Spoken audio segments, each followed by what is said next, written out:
October is Breast Cancer Awareness Month. In today's Health Matters with TSET, News on 6 health coach Dottie Small covers what Oklahoma women need to know. Unfortunately, there are many factors out of our control when it comes to our risk of breast cancer. But there are steps patients can take that can change the trajectory of their diagnosis.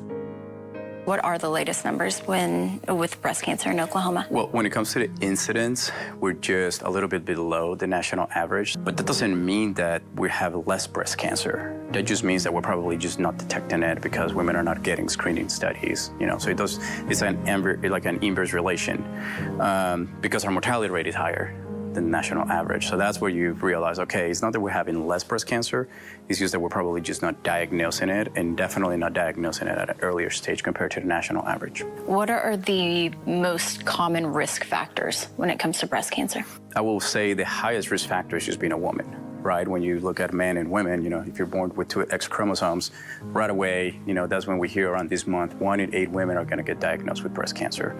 Then after that, you have other risk factors, such as the age at which a woman goes through puberty, age of menopause, how many kids they've had through their life. And some of those are modifiable, some of those are non-modifiable. Family history, of course. Nowadays, genetic testing is so much more accessible and cheaper. What are some screening methods that you recommend for people, and at what age should they start going? As a general rule, from the American Society of Breast Surgeons, we say every woman from 40 years and older should get screening mammograms every year. Breast cancer is a disease that is very curable, right? We used to say triple-negative breast cancer. It continues to be one of the more aggressive breast cancer, but now we have immunotherapies, chemotherapies.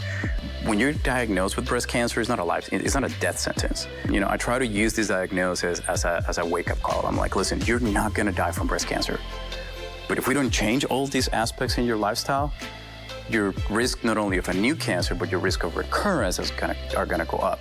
What are some of those things that we can do to reduce the risks? Not smoking, no drinking, adequate diet, adequate nutrition, exercise, physical activity. There's a lot of research being put forward in that area to really, study and analyze, all right, how can we further reduce the risk of a woman? And really, lifestyle changes can make a significant impact.